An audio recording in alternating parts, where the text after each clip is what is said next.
आज के the Hindu editorial में श्रीनिवासन जी ने ये लिखा है और ये जनरली बात कर रहे हैं जो सेंट्रल विस्टा प्रोजेक्ट। आपको मालूम होगा हमारे देश की नई संसद बन रही है, उसे हम सेंट्रल विस्टा प्रोजेक्ट के नाम से जानते हैं और अभी उसका भूमि पूजन भी किया था हमारे प्राइम मिनिस्टर नरेंद्र मोदी जी ने। तो उसका एक केस था, सुप्रीम कोर्ट में कुछ याचिकाएं लगी थी और उसके रिगार्डिंग सुप्रीम कोर्ट में केस चल रहा था कि भाई ये बनना चाहिए कि नहीं। तो सुप्रीम कोर्ट ने 3 जजों की बेंच थी, उसमें से 2 जज सहमत हो गए, 1 जज असहमत थे और उसको हरी झंडी दे दी है। किसको हरी झंडी दे दी है कि सेंट्रल विस्टा प्रोजेक्ट गवर्नमेंट क्या कर सकती है, बना सकती है। तो ये वही उसी के बारे में बात कर रहे हैं कि beyond the central Vista verdict, verdict मतलब होता है जो निर्णय आया या जो भी मतलब सुप्रीम कोर्ट का डिसीजन सुप्रीम कोर्ट ने दिया, उसके बाद की क्वेश्चंस मतलब महत्वपूर्ण क्वेश्चन भी कुछ बचे हैं ऐसे प्रोजेक्ट को लेकर, जहां जहां भी ऐसे प्रोजेक्ट होते हैं। तो चलिए बगैर देर करते हुए स्टार्ट करते हैं। अगर आपने अपने चैनल को सब्सक्राइब ना किया हो तो hit the subscribe button. The Supreme Court of India has cleared the deck for the intentionally contested new Parliament and Central Vista project in New Delhi. तो सुप्रीम कोर्ट ने क्या किया है, सरकार के पक्ष में निर्णय देते हुए इंटरनेशनली मतलब बहुत ही तीव्रता से उस चीज़ को लड़ा और उसकी पूरी की पूरी मतलब जो भी रोड़ा थी कि सुप्रीम कोर्ट ने जो रेज क्वेश्चन किए थे उसको हरी झंडी दे दी है। गवर्नमेंट के जो भी मतलब गवर्नमेंट ने जो मांग की थी गवर्नमेंट के पक्ष में निर्णय दे दिया है और बड़ी ही तीव्रता से दिया है। ठीक है, इंटेंशनली मतलब तीव्रता से, कंटेस्टेड मतलब जिस चीज़ में लड़ा किसी चीज़ में चुनाव लड़ना या केस लड़ना तो कंटेस्टेड। ठीक है, limiting itself strictly to the procedures sanctioned by law, the majority judgment concluded that the government had followed all process as stipulated by the regulation and could go ahead with the constructions। तो यहाँ पर जो जिस चीज़ को लेकर उस पर case किया गया था कि भाई गवर्नमेंट क्या कर रही है, रूल्स एंड रेगुलेशन फॉलो नहीं कर रही है, जो भी हमारे गवर्नमेंट ने निर्धारित किए हैं उन सब चीज़ों को। तो मेजोरिटी जजमेंट जैसे मैंने बोला ना कि 3 जज थे, 2 जजों ने इसके उसमें क्या सपोर्ट में, गवर्नमेंट के सपोर्ट में डिसीजन दिया और 2-1 के बहुमत से ये क्या हो गया, पास हो गया और गवर्नमेंट के पक्ष में ये निर्णय चला गया। तो उन जज ने यही कहा कि भाई इसमें जो गवर्नमेंट ने है पूरी की पूरी प्रोसीजर को फॉलो किया है, तो गवर्नमेंट ने किसी भी प्रकार की कोई गलती नहीं की है और हरी झंडी दे दी। This may have put an end to the litigation, but it does not necessarily mean that such dispute and bitter situation would not recur। तो यहाँ पर जो सुप्रीम कोर्ट का डिसीजन आया है उससे ये तो हो सकता है कि जो इस पर्टिकुलर प्रोजेक्ट में है उसमें याचिकाएं लगना बंद हो जाएं, लेकिन इसका ये बिल्कुल भी मतलब नहीं है नेसेसरीली, मतलब ये बिल्कुल आवश्यक नहीं है कि इसका ये मतलब निकाला जाए कि ऐसे डिस्प्यूट और ऐसी बिटर सिचुएशन मतलब एक दूसरे जुत्था वाली bitter situation would not be recur, मतलब फिर से ये घटित नहीं होगी ऐसी सिचुएशन, ये नहीं कह सकते। The critical question on ensuring public commitment in civic project improving participatory process in city building and effective procurement of professional service remain unanswered। तो यहाँ पर जो पब्लिक प्रोजेक्ट हैं उनमें आपने जो पब्लिक के हितों को कैसे ध्यान में रखा और साथ ही साथ जो आप सर्विस ले रहे हो उनकी आपने कैसे खरीद फरोख्त की बगैर किसी निष्पक्ष तरीके से, वो अभी तक क्या है, अनआंसर्ड है। inadequate regulation that do not incorporate best practice will remain as they are।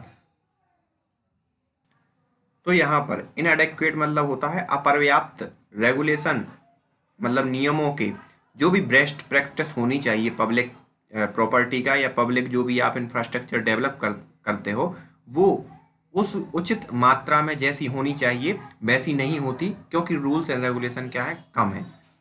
As judicial review are hesitant to direct changes to the amended regulations, enduring solution have to be founded by improving them through the political persuasions and public pressures। तो अगर judicial की बात करें तो judicial में क्या होता है कि भाई जो हेसिस्टेंट मतलब जो जुडिशल आपके लिए बड़ी दुविधा होती है जुडिशियल उसमें कि वो एक आपको एक मतलब जैसे आपने कोई चीज़ रूल्स एंड रेगुलेशन के थ्रू की, तो जुडिशियली के पास सिर्फ उतना ही होता है कि भाई इसने तो रूल्स एंड रेगुलेशन के थ्रू काम किया है, तो ज़्यादा कुछ वहाँ पर आपको एक चिरस्थायी एंड्योरिंग सॉल्यूशन प्रोवाइड नहीं करवा सकती। उसके लिए तो ये होना चाहिए कि आपका जो राजनीतिक इच्छा शक्ति परसुएशन मतलब होता है एक प्रकार से प्रोत्साहन होता है, राजनीतिक प्रोत्साहन होना चाहिए या इच्छा शक्ति होनी चाहिए, और साथ ही साथ पब्लिक प्रेशर होना चाहिए, तभी एक हम उसका स्थायी समाधान किसी भी चीज़ का निकाल सकते हैं। क्योंकि कोर्ट तो सिर्फ वही कहता है कि रूल्स एंड रेगुलेशन पे अगर आप फुलफिल कर रहे हो then you can go what do you want to do. ठीक है।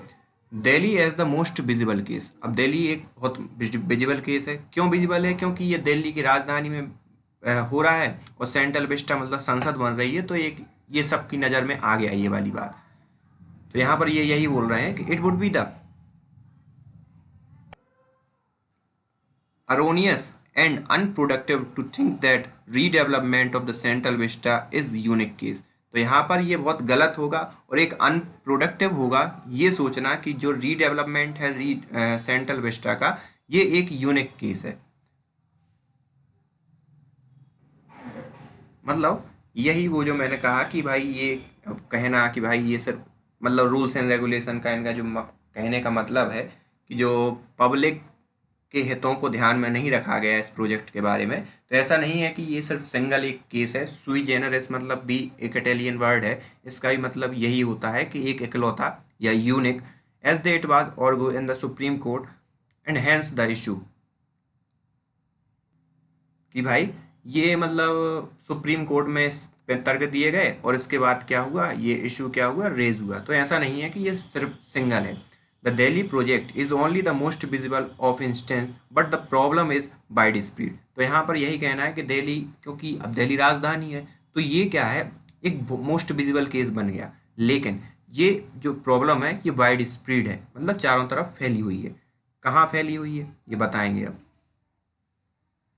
The imprudent planning and reckless abandonment of the Amravati, the proposed capital for Andhra Pradesh, is but an example। तो यहाँ पर ये अमरावती आंध्र प्रदेश की आपको मालूम होगा एक नई राजधानी बनाने की एक पहल चल रही है वहाँ की स्टेट गवर्नमेंट के द्वारा अमरावती को।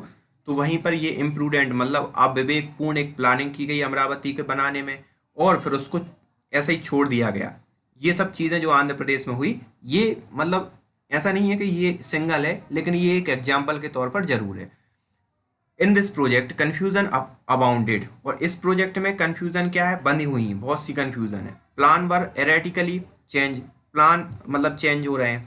The chosen architect was dropped when project move toward construction. जब कंस्ट्रक्शन होने ही वाला था अमरावती प्रोजेक्ट में, तो जिस व्यक्ति ने डिजाइन की थी उसको क्या कर दिया गया, अलग कर दिया गया। मतलब कंस्ट्रक्शन होने वाला, कंस्ट्रक्शन कब होता है, जब डिजाइनर को चुन लिया जाता है, जब मैप फाइनल हो जाता है तब कंस्ट्रक्शन होता है। लेकिन जब कंस्ट्रक्शन होने लगा तो डिजाइनर को क्या कर दिया, अलग कर दिया। And a new one appointed, and नए डिजाइनर को क्या किया, अपॉइंट कर दिया गया। After acquiring the vast area of land through the controversial method the project was abandoned. और जब एक कंट्रोवर्शियल मेथड, एक विवादास्पद प्रोसेस के थ्रू आपने क्या, लैंड को अक्वायर कर लिया, मतलब सरकार ने उस लैंड को खरीद लिया, प्रोजेक्ट को क्या कर दिया इन्होंने, अबंडन मतलब छोड़ दिया। Leaving farmer and other agitate and in difficulty. और पूरे जो फार्मर थे, जो भी आंदोलन कर रहे थे, उनको डिफिकल्टी में छोड़ दिया। Failure to effectively address such instances has cumulatively eroded the possibility of course corrections. तो यहाँ पर जो मतलब इफेक्टिवली अगर किसी भी प्रोजेक्ट में आप अगर प्रभावी रूप से किसी भी चीज़ को पहले से आप प्लानिंग नहीं कर पाओगे, तो हर प्रोजेक्ट में ऐसी चीज़ें होंगी और बाद में जो पॉसिबिलिटी होती है कोर्स करेक्शन की, वो भी ख़त्म हो जाती है। क्यों? क्योंकि अब आपने लैंड भी एक्वायर कर लिया, सब चीज़ें फाइनल हो गई, फिर आप कैसे उसको फिर वापस उसको वो करोगे, क्या आप किसानों को ज़मीन वापस कर दोगे, या जो भी चीज़ें हैं, जो भी डिज़ाइनर, जैसे अभी उन्होंने उदाहरण दिया कि डिज़ाइनर की फाइनल हो गई थी बिल्डिंग, लेकिन जिस दिन कंस्ट्रक्शन होना था या जब भी कंस्ट्रक्शन स्टार्ट होना था तो डिज़ाइनर बदल दिया। तो ये इनका यही कहना है कि आप अगर सोच समझ के नहीं करोगे तो पॉसिबिलिटी जो होती है कि कोर्स करेक्शन मतलब बाद में आप बदलाव कर पाओ अपने प्रोजेक्ट में, वो ख़त्म हो जाती हैं। It is not that there were no effort to challenge them but all attempt often the the hit the dead end of the obsolete regulations। तो यहाँ पर ऐसा नहीं है कि इसमें कोई चैलेंज नहीं हुआ था, कोई याचिका नहीं हुई थी, लेकिन उसका हाल भी ऐसे ही हुआ जैसा उसका होना चाहिए था। कैसा हुआ भाई? Obsolescence regulation. ऑब्सोलेंस मतलब होती है पुरानी रेगुलेशन, या जो मतलब जिन रेगुलेशन का आज के समय में महत्व ही नहीं है, भुला दी गई टाइप की। तो उन रेगुलेशन, जिन रेगुलेशन का आज के समय में महत्व नहीं है, उन रेगुलेशन के कारण वो जितनी भी याचिकाएं थी, जितनी भी मतलब पेंडिंग थी सुप्रीम कोर्ट या जहाँ पर भी चैलेंज किया होगा लोगों ने, वो सब फेल हो गई। Through many issue demand attention immediate regulatory improvement is needed in two critical area. और यहाँ पर जब इन दो प्रमुख मुद्दों को, अमरावती प्रोजेक्ट हो गया और बिस्टा प्रोजेक्ट, इनको देखकर ये लगता है कि तुरंत ही हमें एक इम्प्रूवमेंट करनी चाहिए दो महत्वपूर्ण एरिया में। पहला, public participation and architectural service procurement. पहला है कि जो पब्लिक का पार्टिसिपेशन होना चाहिए, और साथ ही साथ जो हम सर्विस लेते हैं आर्किटेक्चरल प्रोक्योरमेंट में, उसमें मतलब जिसको हम ठेका देते हैं उस आर्किटेक्चर का, उसमें। First the point of participatory process. सबसे पहला तो पॉइंट है कि भाई पार्टिसिपेटरी जो प्रोसेस है वो कैसी होनी चाहिए। पार्टिसिपेटरी प्रोसेस मतलब ये कहलाता है जैसे कहीं आपने कोई प्रोजेक्ट बनाया तो वहाँ पर जो लोग हैं उन पर क्या असर पड़ेगा, जिनकी ज़मीन आप ले रहे हो, वो मतलब सीधी सी बात है, स्टेक होल्डर को आप क्या करो, मनाओ, या जो भी है उनको जो लेने की प्रोसीजर है उसमें बदलाव करनी चाहिए। As an elected body the state has an mandate and authority to draft civic project and urban policy. तो जैसा कि कोई, अगर आप केंद्र सरकार, राज्य सरकार में अगर कोई चीज़ बना रही है तो उसमें स्टेट क्या है, एक इलेक्टेड बॉडी है, तो उसको भी क्या करना चाहिए, इंक्लूड करना चाहिए। While there is no argument on this, citizens often challenge the claim that they are unallied in their public purpose। और यहाँ पर ये बात तो कहीं है ही नहीं कि कोई प्रोजेक्ट बना हो किसी ने पब्लिकली चैलेंज ना किया हो कि भाई ये अब बताएं कि पब्लिक के लिए किस हिसाब से वो है। The flip flop over the Amaravati project where two elected government made reckless decision is a case in point. तो यहाँ पर जो अमरावती के जो पॉइंट में है, दो गवर्नमेंट के जो गलत डिसीजन है उनका ये परिणाम स्वरूप ये सामने आया है अमरावती प्रोजेक्ट का case. Accountability factor. As a accountability factor मतलब जिम्मेदारी लेना। As a political scientist have explained most government ensure that whimsical agendas do not drive public project by institutionalizing horizontal and vertical accountability। तो इनका यही कहना है कि जो जो पॉलिटिकल साइंटिस्ट हैं वो ये कहते हैं कि जो गवर्नमेंट का जो विम्सिकल एजेंडा मतलब एक सन की एजेंडा, या जो मतलब गवर्नमेंट सोचती है कि हमें तो ये करना ही है, उसमें कभी भी जो पब्लिक प्रोजेक्ट मतलब वो होते हैं उसमें दोनों अकाउंटेबिलिटी नहीं फॉलो होती। हॉरिजॉन्टल और वर्टिकल अकाउंटेबिलिटी फॉलो नहीं होती। हॉरिजॉन्टल अकाउंटेबिलिटी क्या कहलाती है? It is about creating inter related state organisation such as heritage committee and environmental regulations to keep check. तो सीधी सी बात है हॉरिजॉन्टल अकाउंटेबिलिटी की, भाई अलग अलग डिपार्टमेंट से आपने परमिशन ली है कि नहीं। वर्टिकल अकाउंटेबिलिटी की बात करें तो vertical accountability concern citizen oversight while currently is limited to election. तो यहाँ पर वर्टिकल अकाउंटेबिलिटी में लोगों के हितों को ध्यान में रखा जाता है, जो कि वर्तमान में ये कमेंट भी, कटाक्ष भी कर रहे हैं कि जो सिर्फ चुनाव तक सीमित है लोगों का इन्वॉल्वमेंट, मतलब लोगों को और कहीं आवाज़ नहीं बनने दिया जाता, सिर्फ चुनाव के समय ही उनको वोट देने का अधिकार दिया जाता है। The government often argue that horizontal accountability is in place and work well. तो यहाँ पर गवर्नमेंट क्लेम करती हैं, जो भी गवर्नमेंट जो प्रोजेक्ट बनाती हैं, कि जो हॉरिजॉन्टल अकाउंटेबिलिटी है मतलब जो डिपार्टमेंटों, अलग अलग डिपार्टमेंट से लेने वाली क्या परमिशन है, वो बहुत अच्छे से काम कर रही हैं। While citizen who are unconvinced given the poor track record have argued for better and expanded vertical accountability such as an improved participatory process। लेकिन अगर आप वर्टिकल अकाउंटेबिलिटी में आप देखो तो कई प्रोजेक्ट में आपको ऐसा देखने को मिलेगा कि कभी भी जो लोग हैं वो जनरली ऐसे प्रोजेक्ट से खुश नहीं होते। तो इस पार्टिसिपेटरी प्रोसेस को थोड़ा सा और एक्सपेंड करना चाहिए और उसमें लोगों को ज़्यादा से ज़्यादा तवज्जो दी जानी चाहिए। It is not that provision for consultation is absent. और ये ऐसा नहीं है कि इसमें जो प्रोविज़न है कंसल्टेशन का वो एब्सेंट है। In select area such as the master planning regulation mandate stakeholder consultation. तो यहाँ पर जैसे सिलेक्टेड एरिया, जैसे क्या हुआ कि मास्टर प्लानिंग में जो रेगुलेशन होती हैं वो मैंडेट करती हैं कि जो स्टेक होल्डर है उनकी कंसल्टेशन ली जाए। However the process are वॉग।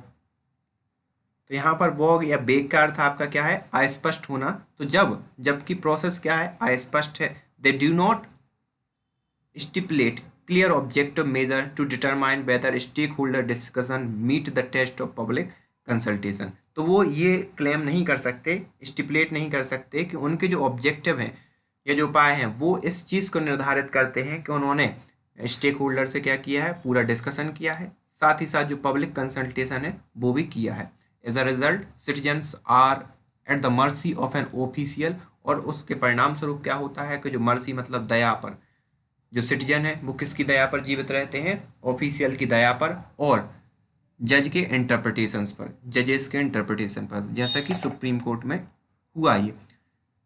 This was on display in case of central Vista. और यही देखा गया है सेंट्रल विस्टा प्रोजेक्ट के अंदर। The majority and dissenting judgements use two different yardstick to measure public participation and arrive at two contradicting conclusion. तो यहाँ पर जो मेजॉरिटी जो डिसेंटिंग जजमेंट है, मतलब डिसेंटिंग जजमेंट मतलब कि जो असहमत थे लोग, उन्होंने याचिका लगाई और उनके जो जजमेंट आए हैं वो किस हिसाब से, उन्होंने दो डिफरेंट यार्ड स्टिक की तरह काम किया जो भी जजमेंट आए उनने, and arrive to contradicting conclusion. और दो एक दूसरे को कॉन्ट्राडिक्ट करते हुए कंक्लूजन उससे निकाले गए। कंक्लूजन निकालना मतलब उस चीज़ से जो भी है, मतलब समझ लो आप, कंक्लूजन निकालना मतलब एक व्याख्या करना नहीं, कंक्लूजन एक अलग आप समझ लो। कंक्लूजन निकालना मतलब किसी चीज़ का मतलब निकालना, ठीक है, हाँ मतलब निकालना, इंटरप्रेट करना उस चीज़ को। इंटरप्रेट मतलब व्याख्या करना, है ना। There is a lesson or there lesson or two learn from the land acquisition act abusive use and subsequent changes. तो यहाँ पर ये जो लैंड एक्विजिशन एक्ट है उसको गलत ठहरा रहे हैं और उसमें ये कह रहे हैं कि जो सब्सिक्वेंट चेंज है उन्होंने भी मतलब गलत हुए हैं वो। The act was change to reduce misuse by spelling out the consent required from minimum number of landowner. तो यहाँ पर जो है जो चेंजेस हुए हैं उसमें क्या है, जो अधिकार हैं जो लैंड ओनर के वो क्या हो गए हैं, कम कर दिए गए हैं और उसको रिड्यूस कर दिया गया। कंसेंट जो भी सहमति है, कंसेंट मतलब होता है सहमति को। Similarly, in urban project, clear benchmarks such as the number of meeting, diversity of participation, and responses time have no determine whether a consultation is inclusive or effective। और अर्बन प्लानिंग में भी, urban planning मतलब जो शहरों में project बनाती है government, उसमें भी ये बिल्कुल डिटरमाइन नहीं किया गया कि जो कंसल्टेशन थी वो इंक्लूसिव थी, इंक्लूसिव मतलब सबको समाहित करने वाली थी, और इफेक्टिव थी या नहीं थी। तो उसमें भी प्रश्न चिन्ह खड़े होते हैं।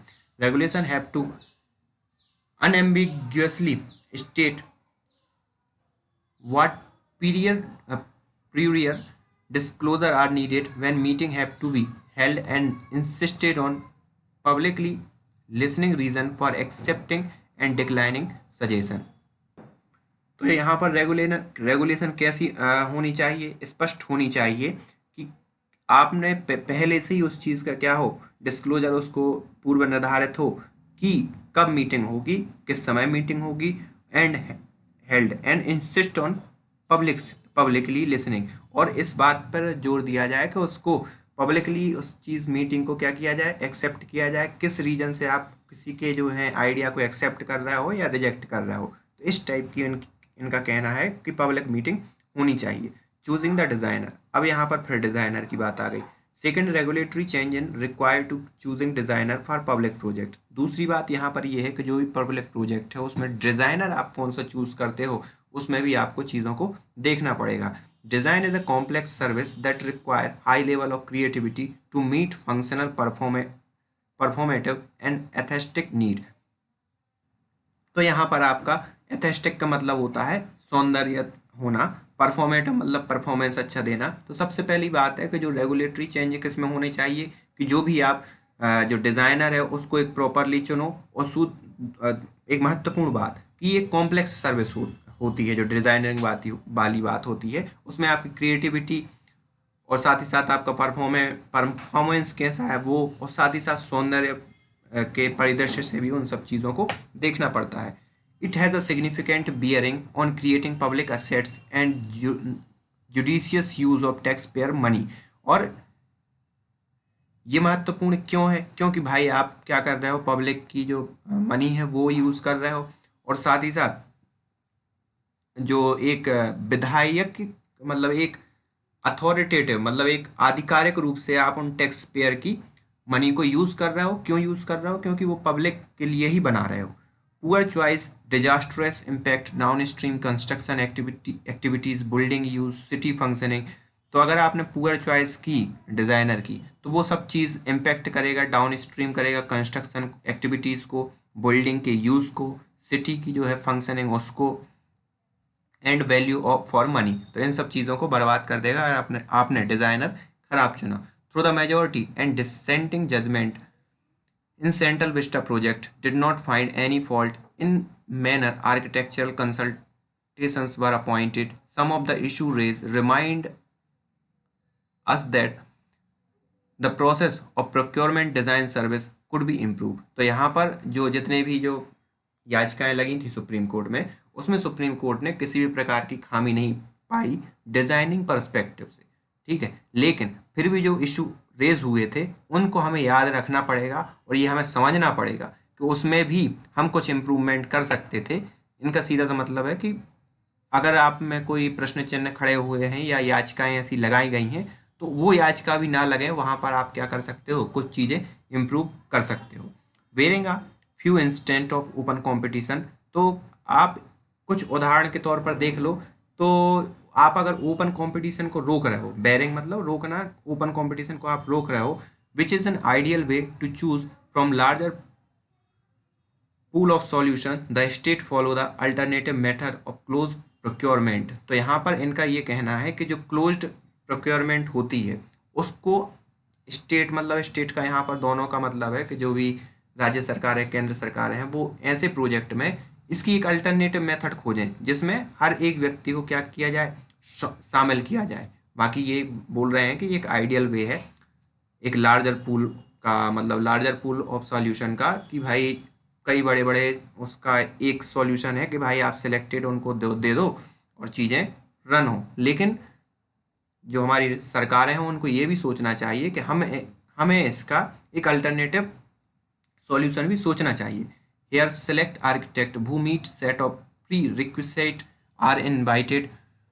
तो यहाँ पर कुछ ही सिलेक्टेड आर्किटेक्ट को बुलाया जाता है जो पहले से जो निर्धारित की गए नियमों को फुलफिल करते हैं, उनको बुलाया जाता है। Choice made from the design they have provided, और उसमें से सेलेक्ट किया जाता है जो भी वो डिज़ाइन हमें प्रोवाइड करवाते हैं। To execute this, government from the method recommended by the Ministry of Finance adopt the quality and cost based selection। तो यहाँ पर इस सब उसमें जो मिनिस्ट्री ऑफ फाइनेंस है वो अडॉप्ट करती है क्वालिटी और कॉस्ट बेस्ड सिलेक्शन को। मतलब ये निर्धारित करती है कि उन सभी में से भी जिनको सिलेक्ट किया गया उनमें से भी किसका कम पैसों में ज़्यादा अच्छी डिज़ाइन दे रहा है। The method allow for stipulating prerequisite for consultation, placing higher weightage on their technical competency and relatively lower weightage on the financial proposal। तो यहाँ पर वेटेज किस चीज़ को दिया जाता है कि भाई जो पहले से रूल्स एंड रेगुलेशन डिसाइड किए जाते हैं जिसके आधार पर उनको क्या किया जाता है, छांटा जाता है, वो ऐसे होते हैं कि भाई उनकी टेक्निकल कॉम्पिटेंसी या टेक्निकल सक्षमता ज़्यादा हो। कंपेरेटिवली जो फाइनेंशियल प्रपोजल है वो मतलब फाइनेंशियली हो सकता है थोड़ा सा ज़्यादा हो, लेकिन अगर वो टेक्निकल उसमें हैं तो वो अच्छे होने चाहिए। रूल्स रेगुलेशन तो ऐसे ही बने हैं। This is mean to prioritise quality and not low price. तो इसका सीधा सा मतलब है कि भाई हम क्वालिटी को महत्व देते हैं ना कि कॉस्ट को।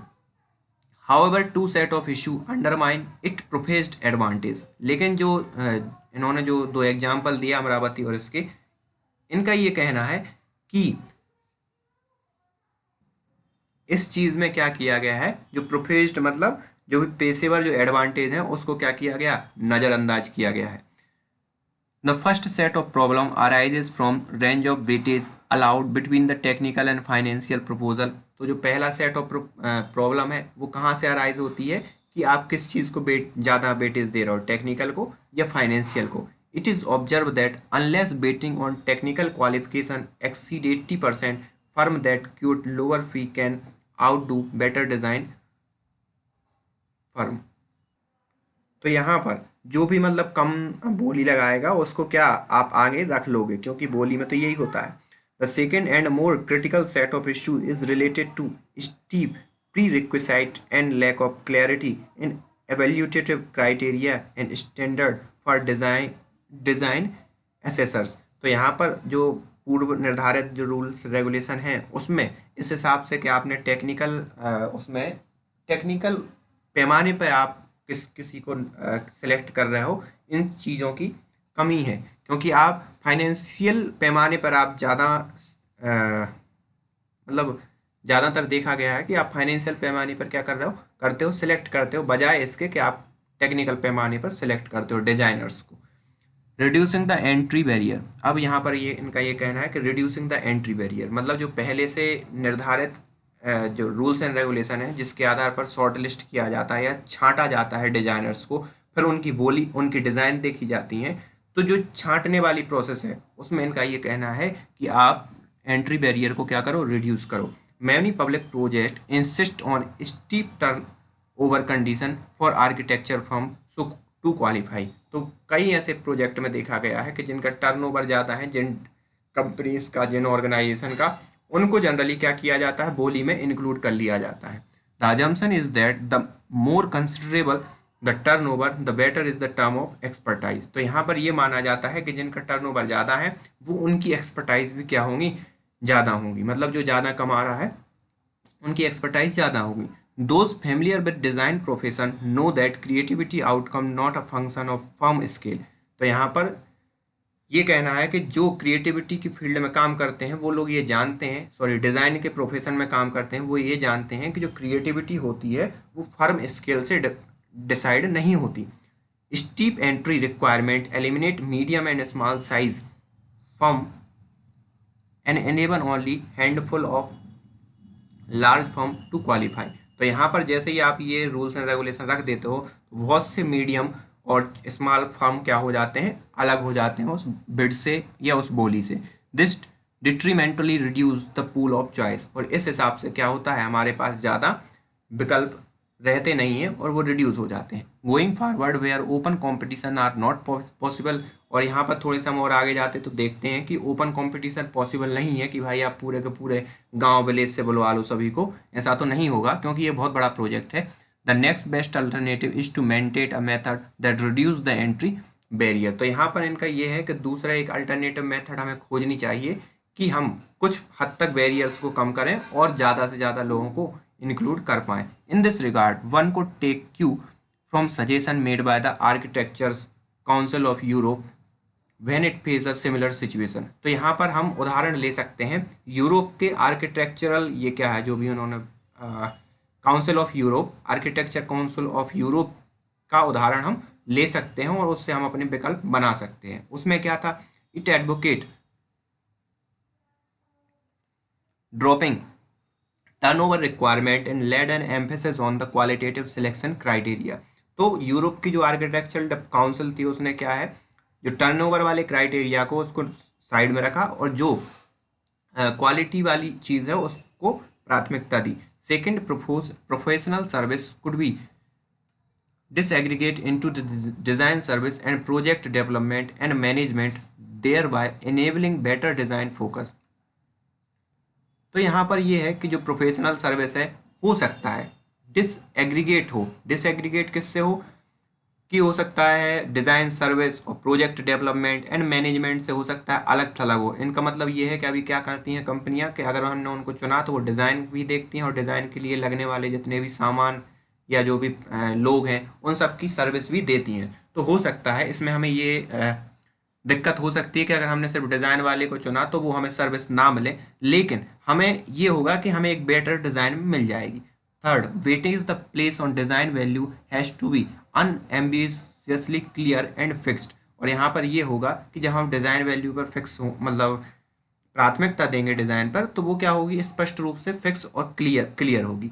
Given that more than 65% of the registered architect in India are below 35 year, तो यहाँ पर ये देखा जाना चाहिए कि जो 65% ऑफ जो रजिस्टर्ड आर्किटेक्ट हैं सॉरी, वो 35 ईयर से लेस हैं। And many firm are medium size, such procurement change are all more necessary, और बहुत से ऐसे जो फर्म है वो बहुत ही मतलब मीडियम साइज के हैं। तो यहाँ पर इनका यही कहना है कि प्रोक्योरमेंट में क्या होनी चाहिए, रूल्स एंड रेगुलेशन में चेंजेस होने चाहिए, जिससे हम उनको भी क्या कर पाएँ, इंक्लूड कर पाएँ।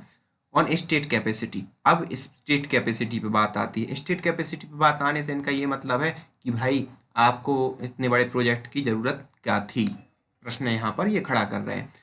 Whenever a case for adopting the better practice is made, policymakers argue that the developing countries such as the India have relatively low state capacity. तो जब भी बात होती है कि हम एक बेस्ट प्रैक्टिस उसको एडॉप्ट करें, तो जो जनरली लोग बात करते हैं कि जो अभी डेवलपिंग कंट्री है इंडिया, नॉट की developed country, hence higher standards set in matured economy and sustained by government with higher capacity cannot be hastily implemented. तो यहाँ पर कि आप हर चीज़ एक नंबर की कर दो, उससे क्या हो जाएगी, महंगाई बढ़ जाएगी।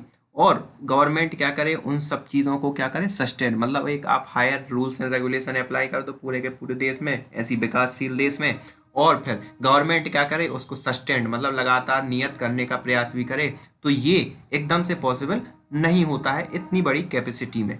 क्यों? क्योंकि फिर हर चीज़ महंगी हो जाएंगी। अगर आपने इतने कड़े स्टैंडर्ड लगा दिए कि भाई इतनी साफ़ सफाई या, तो उससे बहुत से जो लोअर वाले हैं वो ख़त्म हो जाएंगे। बाकी ये इस चीज़ की बात नहीं कर रहे हैं, ये बात थोड़े से अलग कर रहे हैं, आप पढ़ोगे। The prevent argument is that practice will improve as economic growth happen and as the country build capabilities. तो यहाँ का एक प्रबल आर्गूमेंट इस बारे में ये दिया जाता है कि प्रैक्टिस इम्प्रूव होती है, इकोनॉमिक ग्रोथ, जैसे इकोनॉमिक ग्रोथ होती है और जैसे ही कंट्री अपनी कैपेबिलिटी बढ़ाती है, तो आपकी क्या होती है, इस टाइप की प्रोसेस इम्प्रूव हो जाती हैं। On the face of it such an incremental approach appear to make sense. तो यहाँ पर ये इनका देखना है कि अगर हम इस हिसाब से सोचें कि इकोनॉमिक ताकत बढ़ रही है और फिर उसके बाद हम चीज़ें मतलब और चीज़ें बढ़ा रहे हैं, तो वो एक हमें एक सेंस प्रोवाइड करती है कि हाँ चलो ठीक है, ये तो होना ही था क्योंकि हमारी आर्थिक ताकत बढ़ रही है। लेकिन हाउएवर, जबकि it need to be moderate in light of two fact, लेकिन इस चीज़ को थोड़ा सा मॉडरेट होना चाहिए दो कारकों के परिप्रेक्ष्य में देखें तो, या दो कारणों या दो क्वालिटीज को ध्यान में रखते हुए देखें तो। The comparison of responses to novel coronavirus pandemic by India and United State. तो यहाँ पर इनका ये कहना है कि जो हमने नोवल कोरोना वायरस का जो रिस्पॉन्स दिया हमारा और यूनाइटेड स्टेट का, has shown the state capacity is not always directly proportional to wealth but more connected to will. तो यहाँ पर जो हमने दिखाया है, मतलब दोनों वो डायरेक्टली कनेक्टेड उससे नहीं था कि आपकी कितनी ज़्यादा वेल्थ है, बल्कि इस चीज़ से कनेक्टेड था कि आपकी कितनी क्षमता है या इच्छा शक्ति कैसी है। बिल मतलब होती है इच्छा शक्ति। Two state capacity does not grow on its own as wealth increase. तो दो स्टेट कैपेसिटी वो एक साथ उस हिसाब से नहीं बढ़ सकती कि उनकी वेल्थ कितनी है। ठीक है, मान लो दो लोगों के पास वेल्थ ज़्यादा है, तो ऐसा ही मतलब नहीं कि वो वेल्थ के कारण एकदम बढ़ जाएंगे। It improve only when the state is committed to doing better. ये सिर्फ और सिर्फ कब अच्छी होती है, जब स्टेट कमिटेड होता है कि हमें कुछ अच्छा करना है, तभी चीज़ें क्या होती हैं, आगे बढ़ती हैं। तो ये आज आपका एडिटोरियल था। So thank you for today.